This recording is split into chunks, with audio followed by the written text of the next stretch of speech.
मैं और मेरी पत्नी दोनों जानते थे कि हम एक दूसरे क्या करते हैं। इस बार हमने मोची से अतीत का जिक्र ही नहीं किया, साथ ही चुपचाप एक दूसरे को वी चैट से हटा दिया, दूरी बनाए रखी और अलग अलग जिंदगी चुन ली। अलग होने के बाद वह अपने पुराने प्यार के साथ विदेश चली गई आगे पढ़ाई करने, और मैं यहीं स्थानीय अस्पताल में रह गया। 7 साल बाद वह शेयर बाजार की एक टॉप ट्रेडर बन गई और उसने खुलकर अपने पुराने प्यार के साथ सगाई की तारीख भी घोषित कर दी। क्लास रियूनियन में सभी लोग उसकी तारीफ कर रहे थे। बाई निंगबिन भीड़ के बीच में खड़ी थी, वांग निंग का हाथ पकड़े हुए, और सबकी प्रशंसा का आनंद ले रही थी। निंगबिन, कमाल कर दिया तुमने, तुम तो बस कुछ साल ही न्यूयॉर्क वॉल स्ट्रीट गई थी और अब सबसे संभावित ट्रेडर बन गई हो। तुम तो हमारे ए सिटी नंबर 1 हाई स्कूल का गर्व हो। हाँ, सुना है वॉल स्ट्रीट के बड़े लोग भी उसे डिनर के लिए बुलाते हैं। सिर्फ कंसल्टेशन फीस ही लाखों में मिलती है, जो हमारे जैसे आम लोगों की साल भर की कमाई होती है। भीड़ में किसी ने पूछा, निंगबिन, मैं भी हाल ही में स्टॉक्स में निवेश कर रहा हूँ, क्या तुम पुराने क्लासमेट होने के नाते मुझे कुछ अंदर की जानकारी दे सकती हो? फिर किसी ने पूछा, निंगबिन, क्या तुम वांग निंग से सगाई करने वाली हो? बाई निंगबिन ने प्यार से वांग निंग की ओर देखा और कहा, हाँ, हम 20 दिसंबर को सगाई कर रहे हैं। चारों तरफ फिर से बधाइयों की आवाज गूंजने लगी। एक पुराने सहपाठी ने पूछा, निंगबिन, क्या तुम्हारा जियांग चेंग से अभी भी कोई संपर्क है? तुम दोनों का प्यार बहुत मशहूर था, सुना है तुम्हारा पहला गाना भी उसी के लिए था। मेरा नाम सुनते ही मैंने देखा कि बाई निंगबिन की मुस्कान अचानक सख्त हो गई। उसके पास खड़े वांग निंग ने हल्की मुस्कान के साथ जवाब दिया, अरे अब तो हम शादी करने वाले हैं। बचपन का प्यार ज्यादा समय तक नहीं चलता, वह सब खत्म हो चुका है। उसने जियांग चेंग को बहुत पहले भुला दिया। भीड़ फिर से उनकी जोड़ी की तारीफ करने लगी, लेकिन मैं जानता था कि वह गाना उसने मुझे प्रपोज करते समय खुद लिखा था। पिछले जन्म में हम स्कूल के दिनों से ही एक दूसरे से प्यार करते थे। वह पहली नजर का प्यार था। उसने कभी सच्चे दिल से मुझसे कहा था, जियांग चेंग, मेरी आंखों में देखो, मैं तुमसे प्यार करता हूँ, आंखें झूठ नहीं बोलती। मैंने उस पर विश्वास किया, लेकिन अफसोस, पिछले जन्म में उसने झूठ बोला। मैं शांत भाव से हॉल में दाखिल हुआ। एक सहपाठी ने मुझे देख लिया। जियांग चेंग, तुम इतनी देर से क्यों आए, और ये क्या पहन रखा है? अभी अभी काम से आए हो क्या? कहाँ मजदूरी कर रहे हो? यहाँ इतने सफल लोग हैं, उनसे कोई अच्छी नौकरी लगवा लो। मेरे कपड़ों को देखकर कई लोग मजाक उड़ाने लगे, लेकिन मैंने ध्यान नहीं दिया, बस मुस्कुराकर शांति बनाए रखी। बाई निंगबिन मेरी एंट्री के बाद से लगातार मुझे देख रही थी। मैंने शालीनता से कहा, काफी समय हो गया निंगबिन। वह हल्का सा मुस्कुराई, लेकिन उसकी आंखों में कुछ अजीब था। फिर व्यंग्य में बोली, जियांग चेंग, इतने सालों बाद भी तुम वैसे ही हो, बिना किसी प्रगति के। वांग निंग ने उसका हाथ कसकर पकड़ा और मेरे सामने जैसे अधिकार जताते हुए बोला, निंगबिन, तुम ऐसा कैसे कह सकती हो? वह भले ही मुश्किल में हो, लेकिन हमें उसे और चोट नहीं पहुंचानी चाहिए। जियांग चेंग पहले ही बहुत दुख झेल चुका है। उसने मुझे ऊपर से नीचे तक देखा और कहा, लेकिन जियांग चेंग, ये क्या पहन रखा है तुमने? बिल्कुल अजीब लग रहे हो। अब तुम छोटे नहीं हो, एक आदमी को खुद को संभालना चाहिए, नहीं तो कोई लड़की पसंद नहीं करेगी। चाहो तो मैं तुम्हें कुछ स्किन केयर प्रोडक्ट दे सकता हूँ। उसकी बात पर सभी हंस पड़े। वांग निंग महंगे ब्रांड्स में सजा हुआ था। उसके हाव भाव में अमीरों वाला रौब था, जबकि मैं अभी अभी ऑपरेशन थिएटर से निकला था। लगभग 24 घंटे से सोया नहीं था और पूरी तरह थका हुआ था। मैंने बस आरामदायक कपड़े पहने थे, जो किसी ब्रांड के नहीं थे, सड़क किनारे की दुकान से खरीदे थे।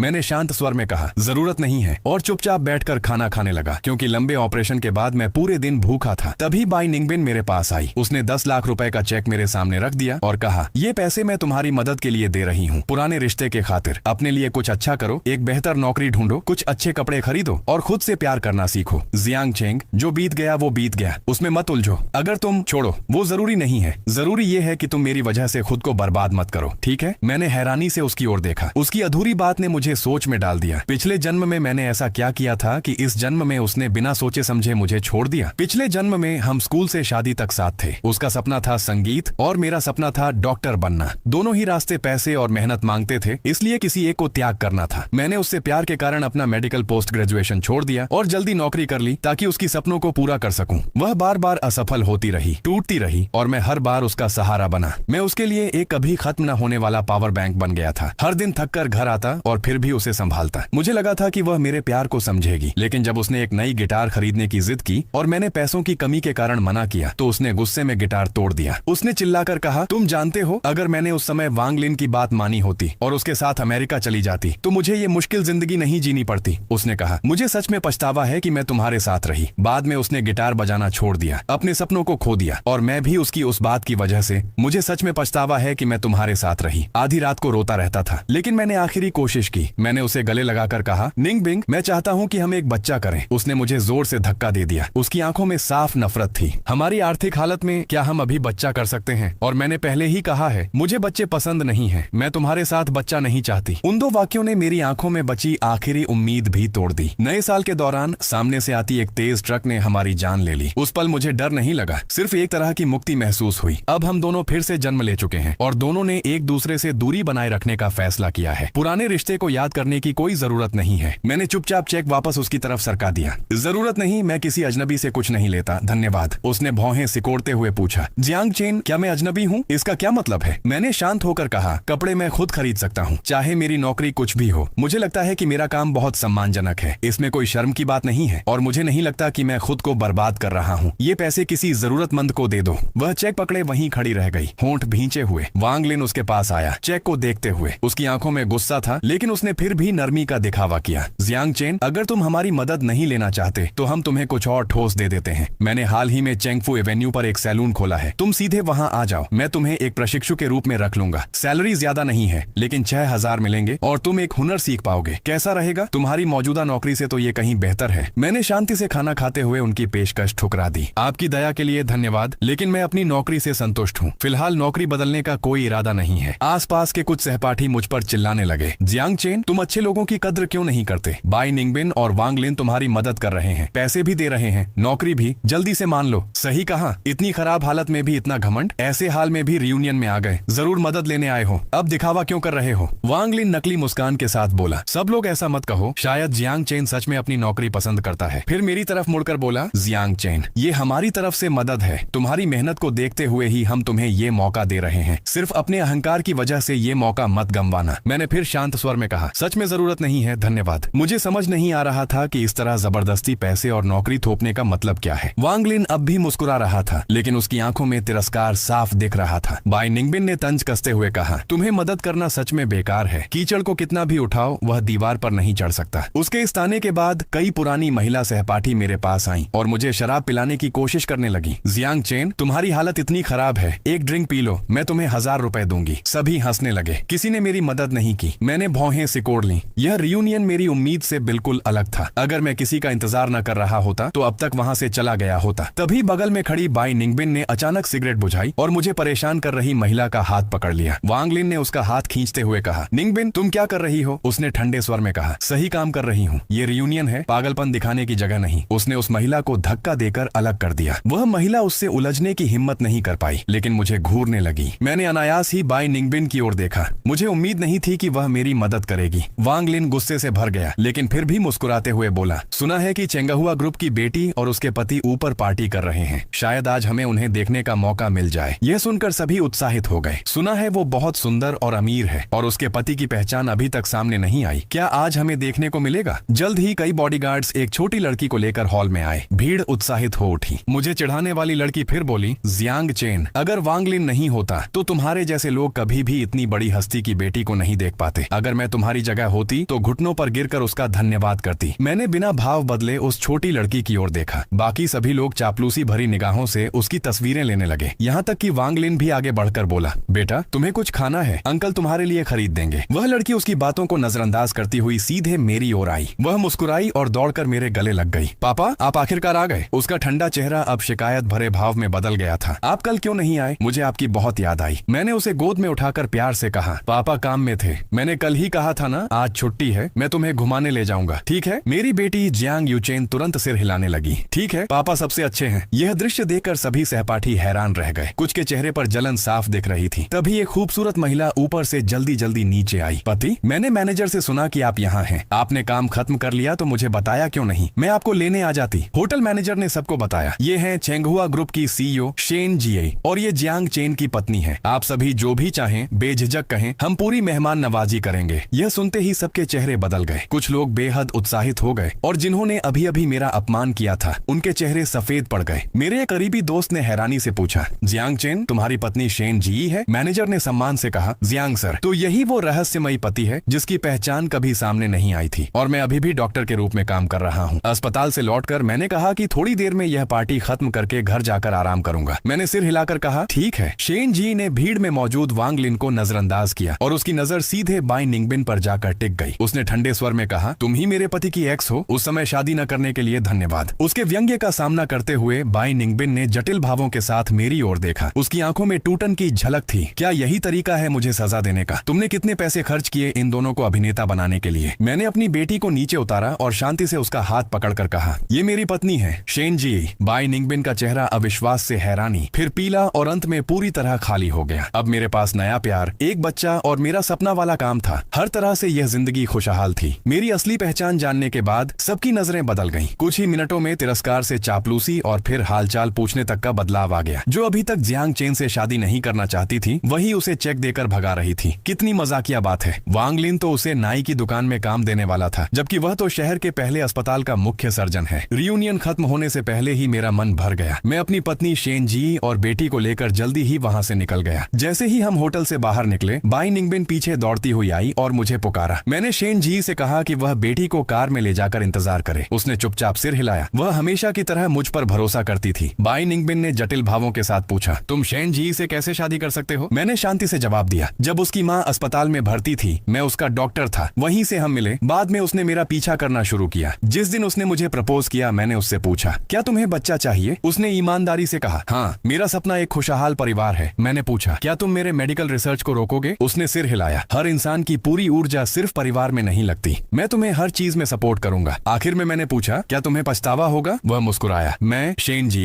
कभी पछतावा नहीं करता। और फिर हमने एक नई शुरुआत की। स्वाभाविक रूप से प्यार किया, शादी की और एक साधारण शादी समारोह किया। यह सुनकर बाई निंगबिन की आंखें लाल हो गईं। वो छोटी लड़की सच में तुम्हारी बेटी है? लेकिन तुमने कहा था कि तुम सिर्फ मेरे साथ बच्चा चाहते हो। तुम किसी और के साथ कैसे कर सकते हो? मैंने हल्के से कहा, शायद तुम्हें गलत फहमी है बाई निंगबिन। जो बीत गया वो बीत गया। हम पहले ही अलग हो चुके हैं। अब कोई रिश्ता नहीं है। और पिछले जन्म में तुम मेरे साथ रहकर बहुत पछताती थी। बाई निंगबिन गुस्से में बोली। मैं पछताती थी क्योंकि तुमने कभी मेरा साथ नहीं दिया। तुमने पब्लिशर्स को ईमेल करके कहा था कि मेरे गाने न छापें। मैं हैरान रह गया। तुम क्या कह रही हो? मुझे कुछ समझ नहीं आ रहा। मैंने तो हमेशा तुम्हारे सपनों का साथ दिया। मैं चाहता था कि तुम सफल हो। यह सुनकर वह स्तब्ध रह गई। तो फिर जब मैंने तुमसे गिटार खरीदने को कहा, तुमने मना क्यों किया? मैंने गहरी सांस ली। तुम्हें लगता है उस समय हमारे पास पैसे थे? मेरे पिता की बीमारी में सारी बचत खत्म हो गई थी। खाना खाने के पैसे मुश्किल से थे। क्या मैं चोरी करके गिटार लाता? यह सुनकर वह पूरी तरह टूट गई। असंभव। वांग लिन ने मुझसे कहा था कि तुमने ही कंपनियों को ईमेल भेजे। तुम डरते थे कि मैं सफल होकर तुम्हें छोड़ दूंगी। मैंने निराश होकर कहा, हम इतने साल साथ रहे और किसी की एक बात ने तुम्हें मुझ पर शक करा दिया? क्या ये मजाक नहीं है? मैंने आह भरकर वहां से जाना चाहा। पीछे से उसने पुकारा, जियांग चेन, क्या तुम अब भी मुझसे प्यार करते हो? मैंने दृढ़ता से सिर हिलाया। नहीं, मैं अपनी वर्तमान पत्नी और बेटी से ज्यादा प्यार करता हूँ। एक महीने बाद खबर आई कि वांग लिन के पिता टैक्स चोरी और अन्य अपराधों में पकड़े गए। वांग लिन, जो कभी अमीर था, अब बर्बाद हो गया। मैंने कहा, बिना ईमानदारी के व्यापार का यही अंजाम होता है। शेन जी ने मजाक में कहा, पति, ऐसा मत कहो, मैं तो ईमानदार हूँ। मैं हंस पड़ा। वह सच में हमेशा ग्राहकों का सम्मान करती थी। कुछ समय बाद मुझे बाई निंगबिन का फोन आया। उसने बताया कि उसने ही वांग लिन की शिकायत की थी। उसने कमजोर आवाज में कहा, मैंने कुछ दिन पहले जांच करवाई। मुझे फेफड़ों का आखिरी स्टेज का कैंसर है। क्या मैं तुमसे मिल सकती हूँ? मैं कुछ देर चुप रहा और फिर कहा कि वह रिपोर्ट लेकर अस्पताल आए। दोपहर में वह मेरे ऑफिस आया। बहुत कमजोर दिख रहा था। मैंने रिपोर्ट देखी और उसे भर्ती करवाया। वह रोते हुए बोला, मुझे पता था तुम मुझे छोड़ोगे नहीं। मैंने गलती की। क्या हम फिर से साथ हो सकते हैं? मैंने शांत लेकिन सख्त स्वर में कहा, हम पहले ही अलग हो चुके हैं। मेरा परिवार है। ऐसी बातें मत करो। वह मानने को तैयार नहीं था। तुम्हारे दिल में अभी भी मैं हूँ। नहीं तो तुम मेरी इतनी मदद क्यों करते? मैंने उसका हाथ झटकते हुए कहा, मैं सिर्फ पुराने रिश्ते के कारण मदद कर रहा हूँ। अगर इससे तुम्हें गलतफहमी हुई है तो माफ करना। पिछले जन्म में तुमसे शादी करना मेरी सबसे बड़ी गलती थी। मैं तुमसे प्यार नहीं करता। मैं वहाँ से निकल गया। पीछे से वह चिल्लाया, क्या तुम्हें लगता है शेन जी सच में तुमसे प्यार करती है? सिर्फ मैं ही तुम्हारे लिए सही हूँ। मैं तेजी से आगे बढ़ गया। वह कभी नहीं बदला। जब खुद अच्छा होता है तो दूसरों को भूल जाता है और जब बुरा होता है तो जलता है। प्यार साथ मिलकर आगे बढ़ने का नाम है, लेकिन वह सिर्फ लेना जानता था। कुछ दिनों बाद वह गिटार लेकर मेरे ऑफिस में आया और गाना गाने लगा। मैंने परेशान होकर उसे बाहर जाने को कहा। वह मेरा हाथ पकड़कर माफी मांगने लगा। मैंने ठंडे स्वर में कहा, तुम जानते हो मुझे सबसे ज्यादा किस बात की खुशी है? कि हमारे बीच कोई बच्चा नहीं है। यही भगवान का सबसे बड़ा उपहार है। उसके माता पिता उसे वापस ले गए और माफी मांगी। मैंने साफ कहा, मैं शादीशुदा हूँ और अगर नहीं भी होता तो भी मैं उसके साथ नहीं रहता। कुछ समय बाद उसकी माँ का फोन आया। वह आखिरी समय में था। मैंने थोड़ी देर सोचा और उससे मिलने चला गया। बिस्तर पर वह बहुत कमजोर हो चुका था। उसने कहा, मैं बहुत बदसूरत लग रहा हूँ। मैं पहले बहुत असुरक्षित था, इसलिए अपनी असफलता का दोष तुम पर डालता था। अगर मुझे फिर मौका मिले तो क्या तुम मुझे चुनोगे? मैंने उसकी कल्पना तोड़ते हुए कहा, नहीं, जिंदगी में बार बार मौका नहीं मिलता और मैं अब तुमसे प्यार नहीं करता। बाई निंगबिन, तुम कभी नहीं बदलोगे। तुम कभी संतुष्ट नहीं रहोगे। जो इंसान संतुष्ट नहीं होता, उसे कितनी भी बार जिंदगी मिले, वह कभी खुश नहीं रह सकता। वह खुशी जिसे वह पाना चाहता था। बाई निंगबिन मुझे देखता रहा। उसकी आंखों से पछतावे के आंसू बहते रहे। क्या सच में कोई मौका नहीं है? मुझे सच में अपनी गलती का एहसास हो गया है। मैंने उसे दृढ़ता से नकारात्मक जवाब दिया। अब कोई मौका नहीं है। मैंने उसके चेहरे से लगातार गिरते आंसू देखे, लेकिन मेरे दिल में जरा भी हलचल नहीं हुई। सिर्फ एक शांत अंत जैसा सुकून था। उसने मेरे कपड़ों का किनारा पकड़ लिया। उसके पतले हाथ जोर लगाने से सफेद पड़ गए थे। वह बार बार बुदबुदा रहा था। मुझे पता है मैंने गलती की। मैंने धीरे से उसका हाथ हटा दिया और कहा, बाय निंगबिन, हर गलती माफ नहीं की जा सकती और हर अफसोस को सुधारा नहीं जा सकता। तुमने कभी मुझ पर सच में भरोसा ही नहीं किया। वह बोला, जियांग चेंग, अब मुझे कुछ नहीं चाहिए, बस तुम्हारे पास रहना चाहता हूँ, चाहे दूर से ही तुम्हें देखता रहूं। मैंने सिर हिलाया, फिर मुड़कर खिड़की के पास चला गया। बाहर गिरते हुए सूखे पत्तों को देखते हुए कहा, पिछले जन्म में मैं सिर्फ तुम्हारे साथ मिलकर अपने सपनों को पूरा करना चाहता था, लेकिन तुमने मेरी मेहनत को हक समझ लिया और अपनी असफलताओं का दोष दूसरों पर डाल दिया। दरवाजे के पास खड़ी बाई निंगबिन की माँ चुपचाप आंसू पोंछ रही थी। मुझे पता था उसके दिल में दर्द है। पिछले जन्म में उसने मुझे अपने बेटे की तरह माना था, लेकिन ये सब बातें बाई निंगबिन कभी समझ ही नहीं पाया।